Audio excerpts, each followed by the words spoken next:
Alloh taolo 3 ta narsani yaxshi ko'rar ekan.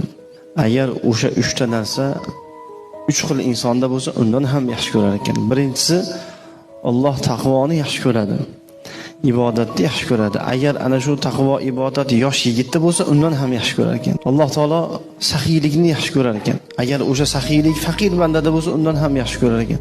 Alloh tavoziyni yaxshi ko'radi. Agar tavoziylar boylarda bo'lsa, undan ham yaxshi ko'radi. Azizlar, yana 3 ta narsa bor deb turadi.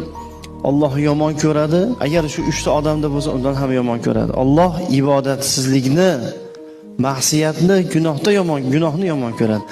Agar ana shu gunohlar yoshi katta odamda bo'lsa, undan ham yomon ko'radi. Qarang. Yoshi katta bo'lib ham hali ham namoz o'qimayotgan bo'lsa, yoshi katta bo'lib ham soqoli oqarib 60-70 nasihatgo'y bo'lgan sigaret chekib tursa, bundan ham yomon ko'radi.